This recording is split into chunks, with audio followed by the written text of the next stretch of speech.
ఆ నాయకుడి చేతుల్లోనే తెలంగాణ ఉంటే భద్రంగా ఉంటుందని చెప్పి 2014 మరి జూన్ 2 ఆ రోజు మీకు తెలుసు బ్రహ్మాండంగా కేసీఆర్ గారి నాయకత్వంలో కొత్త రాష్ట్రం ఏర్పడింది. కొత్త ప్రభుత్వం కూడా కొలువు తీరింది. మరి కొలువు తీరిన ఈ ప్రభుత్వం ఆ రోజు మేము ఒక నిర్ణయం తీసుకున్నాం. సరే, పోరాటంలో ఉద్యమంలో 14 ఏళ్ల పాటు జరిగిన మలిదశ పోరాటంలో ఎన్నో త్యాగాలు ఉన్నాయి, ఎన్నో ఉద్విగ్నభరితమైన అనుభవాలు ఉన్నాయి. కానీ ఉద్యమ లక్ష్యం నెరవేరింది, ఉద్యమం లక్ష్యాన్ని చేరింది. తెలంగాణ రాష్ట్రం కావాలనుకున్నాం, రాష్ట్రం వచ్చింది. వచ్చిన ఈ రాష్ట్రంలో ఇంకా పంచాయతీలొద్దు, ప్రాంతాలుగా విడిపోయిన ప్రజలుగా కలిసి ఉండాలి. ఎందుకంటే ఎన్నో లక్షల మంది సోదరులు ఇతర రాష్ట్రాల వాళ్ళు తెలంగాణలో నివాసం ఉంటున్నారు. అది కోస్తాంధ్రప్రదేశ్ కావచ్చు, రాయలసీమ కావచ్చు, కర్ణాటక కావచ్చు, తమిళనాడు కావచ్చు, కేరళ కావచ్చు, ఇంకోటి కావచ్చు, ఏ రాష్ట్రమైనా కావచ్చు. దేశంలోని అంతర్భాగం తెలంగాణ కాబట్టి ఎవరైనా సరే ఇక్కడికి వచ్చి స్థిరపడ్డ వాళ్ళు, ఇది మా భూమి అనుకున్న వాళ్ళు, భూమిపుత్రులుగా ఈ భూమిని ముద్దాడిన వాళ్ళు, ఈ భూమిని అభిమానించిన వాళ్ళు అందరూ మా వాళ్ళే అనే భావనతో 10 ఏళ్ల పాటు ఎంత ఉద్విగ్నభరితమైన ఉద్యమం, ఎంత ఉద్వేగభరితమైన ఉద్యమం జరిగినా ఒక్కటంటే ఒక్క చిన్న సంఘటన జరగకుండా శాంతి భద్రతల్ని అద్భుతంగా నిర్వహించి బలంగా ఈ రాష్ట్రాన్ని నిలబెట్టిన నాయకుడు కేసీఆర్ గారు. మీరు నన్ను అడిగితే ఏం సాధించారు 12 ఏళ్లలో అని మీరు అడిగితే, తెలంగాణ ఏం సాధించింది అని అడిగితే, విజయాలు నేను లెక్కబెట్టి చెప్తే రవికాంత్ రెడ్డి గారు చెప్పిన టైం అయిపోతుంది. కానీ అయినా కొంతవరకు చెప్పే ప్రయత్నం నేను చేస్తాను. నీళ్లు, నిధులు, నియామకాలు, ఇది మా ఉద్యమానికి ఆనాడు శీర్షిక, ట్యాగ్ లైన్.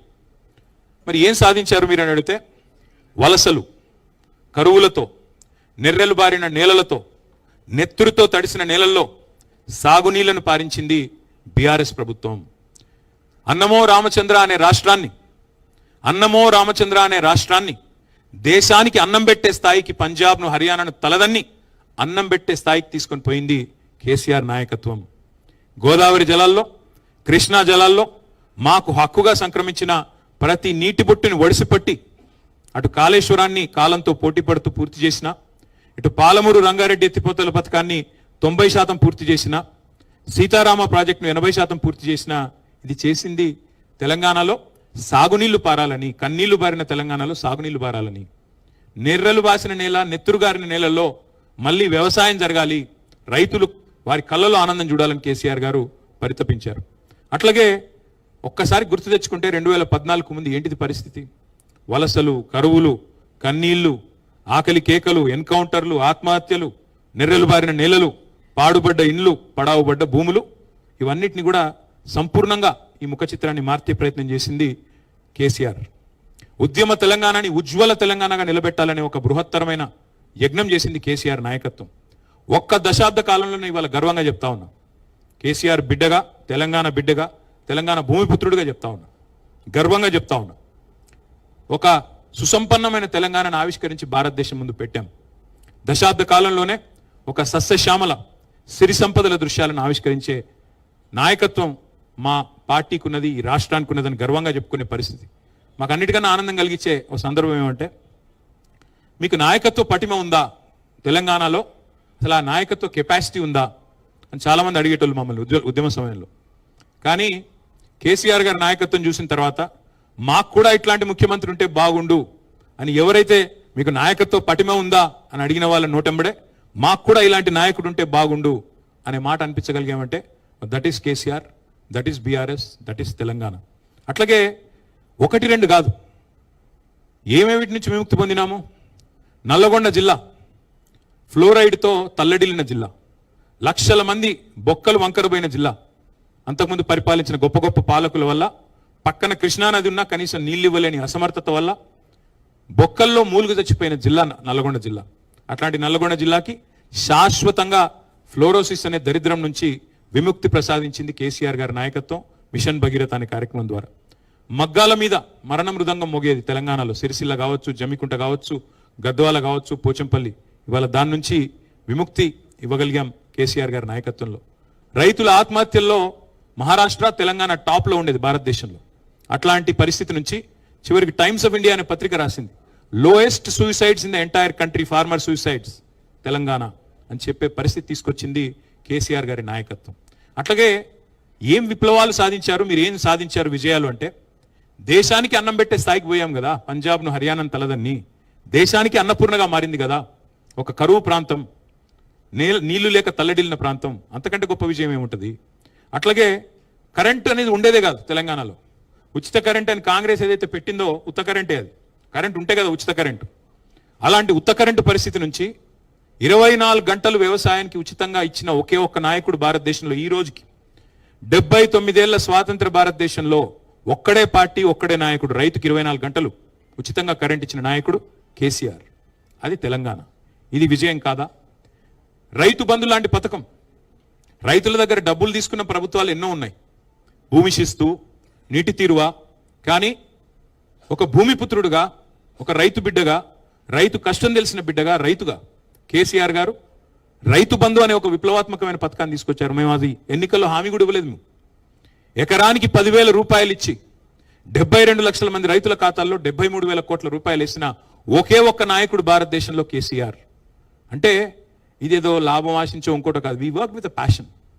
తెలంగాణని మేము ఒక ప్యాషనేట్ జాబ్గా, ఒక టాస్క్గా తీసుకున్నాం తప్ప, ఒక బాధ్యతగా తీసుకున్నాం తప్ప, అధికారాన్ని ఒక ఆలంబనగా చేసుకుని ఏదో చేద్దాం అనే ప్రయత్నం మేము ఎన్నడూ చేయలేదు. ఇంకొక మాటలో చెప్పాలంటే, నీళ్లు, నిధులు, నియామకాలు, నిధుల విషయానికి వస్తే, మేము బాధ్యత తీసుకున్నాడు తెలంగాణ యొక్క తలసరి ఆదాయం, భారతదేశంలో తెలంగాణ యొక్క తలసరి ఆదాయం 94,000 రూపాయలు. మేము బాధ్యతల నుంచి ర్యాంక్ 12, భారతదేశంలో నెంబర్ 12 ర్యాంక్ పర్ క్యాపిటల్ ఇన్కంలో మేము బాధ్యత తీసుకున్నాడు. మేము బాధ్యత నుంచి వైదొలిగిన నాడు డిసెంబర్ 3, 2023లో తెలంగాణ యొక్క ర్యాంక్ నెంబర్ 1, 3,47,000 రూపాయల తలసరి ఆదాయంతో భారతదేశంలోనే అగ్రభాగాన్ని నిలబెట్టింది కేసీఆర్ గారి నాయకత్వం, బీఆర్ఎస్ నాయకత్వం. మేము బాధ్యత తీసుకున్న నాడు gross state domestic product GSDP 4.5 లక్షల కోట్లుంటే మేము దిగిపోయే నాడు 15 లక్షల కోట్లు. మధ్యలో కరోనా వచ్చింది 2 ఏళ్ళు, అయినా ఎక్కడా కూడా ఆగలేదు. ఒక అమోఘమైన ఆర్థిక విప్లవాన్ని సృష్టించింది కేసీఆర్ నాయకత్వం.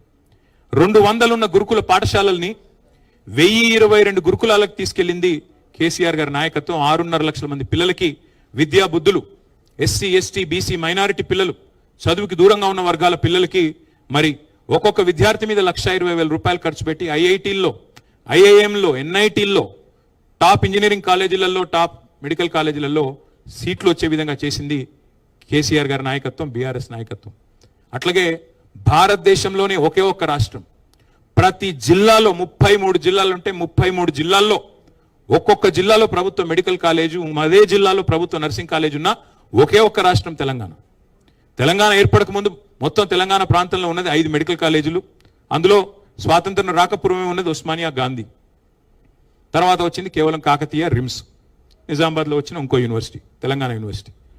కానీ కేసీఆర్ గారి నాయకత్వంలో ఇవాళ ఒక తెల్లకోటు విప్లవాన్ని సృష్టించింది తెలంగాణ ప్రభుత్వం. ప్రతి జిల్లాలో ఒక మెడికల్ కాలేజ్, ఈ దేశంలో ఎక్కడా లేదు. కేసీఆర్ కిట్తో మాతా శిశు మరణాలు తగ్గించాం.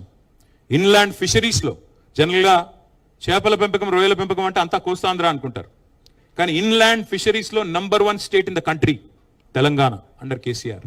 నా కవిత్వం కాదు, ఇవన్నీ డేటా స్టాటిస్టిక్స్. మీరు గూగుల్లో కొడితే మీకే వస్తుంది, ChatGPT అడిగితే ChatGPT కూడా చెప్తుంది. మేము బాధ్యత తీసుకున్న నాడు ఒక అనుమానం ఉండేది హైదరాబాద్ మీద. ఇక్కడికి కొత్త పరిశ్రమలు రావడమేమో కానీ ఉన్న పరిశ్రమలు పోతాయంట కదా, పెట్టుబడులు తరలిపోతాయంట కదా అని ఒక అనుమానం నీడలు. 3 లక్షలు ఉండేది IT కొలువులు, 10 లక్షలకు తీసుకొని పోయాం. టు బి ప్రిసైజ్ 9.5 lakhs తీసుకొని పోయింది కేసీఆర్ గారి నాయకత్వం. భారతదేశంలోనే అమోఘమైన IT విప్లవాన్ని, fastest growing state in the entire country, బెంగళూరును తలదన్నాం 3 సార్లు. ఇది భారతదేశంలో ఎవరు చేయని ఫీట్ అది. అట్లాగే 1-2 కాదు, విశ్వవిఖ్యాత కంపెనీలకు తెలంగాణని చిరునామాగా మార్చాం. అమెజాన్ కావచ్చు, గూగుల్ కావచ్చు, మెటా కావచ్చు, యాపిల్ కావచ్చు, ఊబర్, సేల్స్ ఫోర్స్, ఇంకా చెబుతూ చాలా ఉన్నాయి. వాటన్నిటినీ హైదరాబాద్కి రప్పించాము. అల్టిమేట్గా హైదరాబాద్ని ప్రపంచ పటంలో అద్భుతంగా మార్కెటింగ్ చేసి తెలంగాణ అంటే తెలియని వాళ్ళకి తెలంగాణను పరిచయం చేశాం. సాగునీటి రంగం ఇప్పుడే నేను చెప్పాను, ఇంకొక మాటలో చెప్తాను. తెలంగాణ రాకపూర్వం ఇక్కడ సాగునీటి విస్తీర్ణం 1,31 లక్షల ఎకరాలు. 2014లో సాగు విస్తీర్ణం, సాగు విస్తీర్ణం పంటలు పండింది 31 లక్షల ఎకరాల్లో. కానీ 2023 నాటికి మేము దిగిపోయే నాటికి 2,29,00,000కు సాగు విస్తీర్ణం చేరింది. అంటే దాని వెనకాల ఉన్నది మరి మిషన్ కాకతీయ, కాళేశ్వరం లాంటి ప్రాజెక్టు, అదేవిధంగా పెండింగ్ ప్రాజెక్టులను రన్నింగ్ ప్రాజెక్టులుగా మార్చడం, వీటన్నిటి వల్ల ఈ సాగునీటి విప్లవం కూడా వచ్చింది.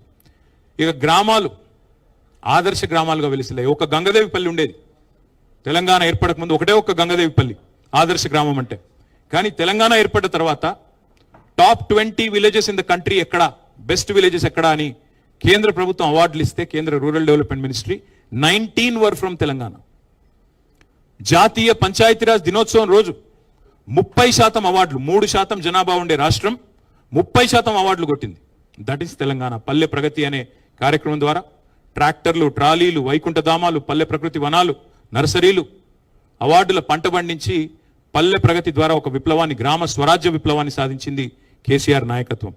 భూమిపుత్రులుగా తెలంగాణ సాధించుకున్న తర్వాత ఇక్కడి పేదల మీద అభిమానంతో, ఇక్కడి పేద ప్రజల మీద మమకారంతో ఎన్నో మానవీయమైన పథకాలు తెచ్చుకున్నాం. 200 రూపాయల పెన్షన్ ఉండే తెలంగాణ వచ్చినప్పుడు దాన్ని 2,000 చేసుకున్నాం. 2,000 రూపాయలు చేసుకున్నాం. 46 లక్షల మందికి ఆసరగా నిలబడ్డాం. అట్లాగే 1 కాదు 2 కాదు, what Telangana does today India does tomorrow అనే విధంగా, ఇండియా ఫాలోస్ టుమారో అనే విధంగా తెలంగాణ ఆచరిస్తుంది, దేశం అనుసరిస్తుంది అనే పద్ధతుల్లో దేశానికే పరిపాలనలో కొన్ని కొత్త పాఠాలు కూడా నేర్పింది తెలంగాణ. ఇది వాస్తవం. రైతు బంధు అని మనం పెడితే 2015లో మోడీ గారు 2018లోనో 17లోనో పిఎం కిసాన్ సమ్మాన్ అని చెప్పి రైతు బంధును కాపీ కొట్టి వాళ్ళు పెట్టుకున్నారు. ఒక 12 రాష్ట్రాల్లో పెట్టుకున్నారు. కాలియా పేరిట ఒక రాష్ట్రంలో, కృషి బంధు పేరిట ఒక రాష్ట్రంలో రైతు బంధు పథకం దేశానికే ఆదర్శంగా మారింది. మిషన్ భగీరథ పేరిట ఇంటింటికి నీళ్లు మనమిస్తే దేశానికి ఆదర్శంగా మారి హర్ ఘర్ జల్ అనే పథకం వచ్చింది. మిషన్ కాక